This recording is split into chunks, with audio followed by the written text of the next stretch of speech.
दोस्तों आज में है बहुत बड़ा वीडियो है दोस्तों ये जो कि आप सबके लिए। देखिए दोस्तों, एल्विस भाई ने इस बंदे को क्यों मारा है आप लोग यही सोच रहे होंगे, लेकिन दोस्तों बहुत ही बुरी तरीके से मारा है दोस्तों।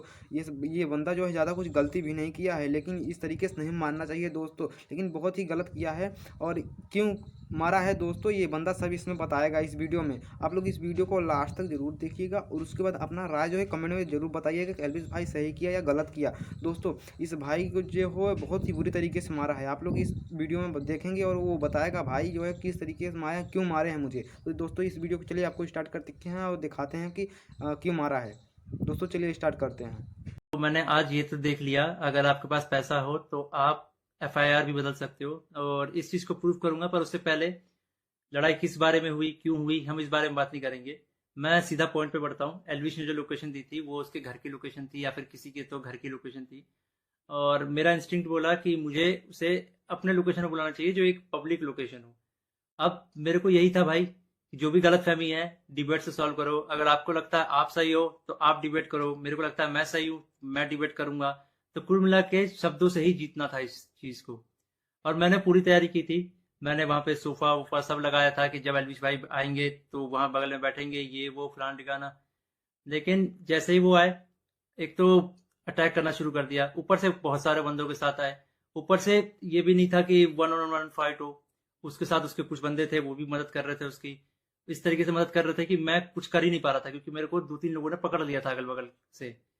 अब जब लड़ाई हुई, लड़ाई के बीच में ही एल्विश ने मेरे को लगभग ये अपने घुटनों से नाक पे मारा, कई बार हाथों से मेरे सिर्फ मुंह पे मारा।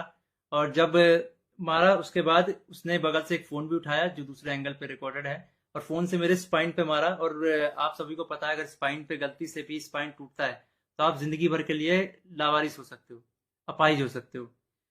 तो उसके बावजूद उसने मारा मारा। और उसके बाद उसने क्या किया, जान से मारने की धमकी भी दे दी। अब जान से मारने की धमकी एक दो बार नहीं दी, मल्टीपल टाइम्स दी। कम से कम जितना मुझे पता है 3 बार तो दी ही थी उसने धमकी जान से मारने की। और ऑफ कैमरा भी उसने कई बार जान से मारने की धमकी दी। अब ये सब होने के बाद जब लड़ाई वड़ाई खत्म हो गई तो उसके बाद वो वापस जा रहे थे तो वो जो बंदे लाया था उनमें से कुछ बंदे मेरे को, मतलब होता है ना एक प्यार से धमकाने वाला सीन कि भाई सॉरी बोल दे, क्यों ले रहा है पंगे ये वो। भाई मैं तो अपने चीजों पे अटल था। मैंने बोला मैं सॉरी तो नहीं बोलूंगा क्योंकि मैंने गलती तो की नहीं है। उसके बाद एल्विस ने भी थोड़ा ट्राई किया था सॉरी बुलवाने के लिए, लेकिन मैंने उसको भी सॉरी नहीं बोला। और ये सब जब हुआ तो शुरू में मेरे को लगा मेरे को सिर्फ यहाँ चोट आई है क्योंकि मेरे को कहीं पे भी दर्द फील नहीं हो रहा था। तो मेरे को शुरू शुरू में सिर्फ यहाँ चोट आई। उसके बाद 1 डेढ़ घंटे बाद मेरे को यहाँ पे दर्द होना शुरू हुआ और फिर 2 से 3 घंटे बाद मेरे पूरे स्पाइन में दर्द होना शुरू हुआ। और इस तरीके से हुआ कि मैं सो ही नहीं पाया। सुबह 4 बजे मैंने सोने का ट्राई किया था, मैं दोस्त के घर साकेत गया हुआ था। मैंने सोने का ट्राई किया, अनफॉर्चुनेटली मैं दर्द से सो ही नहीं पाया। उसके बाद हम जब दर्द हो रहा था तो हम गए वहां पे मैक्स हॉस्पिटल साकेत के मेडिकल निकलवाने। तो उन्होंने मना कर दिया विदाउट एफआईआर नहीं होगा। तो मेरा यही था, मेरा दिमाग शॉक में था, एफआईआर हमने की नहीं थी। फिर हमने डिसाइड किया कि दोपहर के 12 बजे के आसपास हम एफआईआर करेंगे लॉन्च और उसके बाद मेडिकल करवा लेंगे पुलिस की मदद से ही।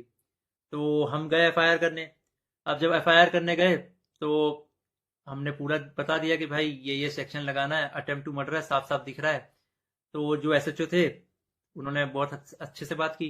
उसके बाद एसएचओ अपने इंस्पेक्टर के फोन में कॉल करते हैं, बोलते हैं कि पूरा इसको ना पब्लिक मत करना, गुप्त तरीके से रखना, हम लोग गुप्त तरीके से लड़ेंगे। मेरे को तभी डाउट था कि एफआईआर को दबाने की कोशिश की जाएगी और वही हुआ। अभी मैंने एक आर्टिकल पढ़ा जिसमें एल्विश के ऊपर एक भी वो सेक्शन नहीं लगा जो मैंने एफआईआर में लिखवाई थी। अटेम्प्ट टू मर्डर का एक भी सेक्शन नहीं है उसमें। तो कुल मिला के मैं क्या समझू, अगर आपके पास पैसा हो तो आप एफआईआर भी बदल सकते हो। मतलब हरियाणा में इस तरीके से गुंडागर्दी चल रही है कि एक बंदा आता है मारता है और उसके खिलाफ कोई एक्शन नहीं होता, उसको पुलिस पकड़ के लेके नहीं जाती। यहाँ पे इस बात को 24 घंटे हो चुके हैं और वो बंदा अभी हंस रहा होगा कि उसको कोई पकड़ के नहीं ले गया, उसको फर्क ही नहीं पड़ा होगा। मैं हरियाणा के सीएम खट्टर जी से रिक्वेस्ट करना चाहूंगा कि इस गुंडे एल्विश यादव को अरेस्ट करवाओ। इसका बैकग्राउंड बहुत खराब है, जिस तरीके से यूथ को इंस्पायर कर रहा है, वायलेंस को प्रमोट कर रहा है, उससे साफ साफ पता लग रहा है यूथ बहुत गलत वे में मोटिवेट हो रही है इससे। और ये चीज बहुत ही खराब है।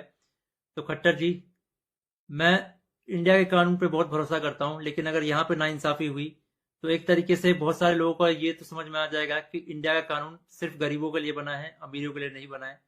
तो मैं नहीं चाहता कि ये कानून भी, ये एफआईआर भी दब जाए। और साफ साफ पता लग रहा है दबाने की कोशिश की जा रही है इस एफआईआर को। अगर ये एफआईआर दबता है तो ये इंडिया के कानून की हार है। मैं आप लोगों से रिक्वेस्ट करूंगा, गुरुग्राम पुलिस को और खट्टर जी को इस ट्वीट में टैग करो और उनको रिक्वेस्ट करो कि एलविश यादव को जितनी जल्दी हो सके, इस गुंडे को जितनी जल्दी हो सके अरेस्ट करा जाए। क्योंकि अगर कोई भी ऐसे मार के निकल जाएगा और फिर अपने स्टोरी में डालेगा कि भाई वर्क डन, तो खुल्लम खुल्ला यही है कि वो वायलेंस को प्रमोट कर रहा है और उसको पता है कि उसका कोई कुछ नहीं बिगाड़ सकता। तो एक तरीके से ये इंडिया के कानून की हार है।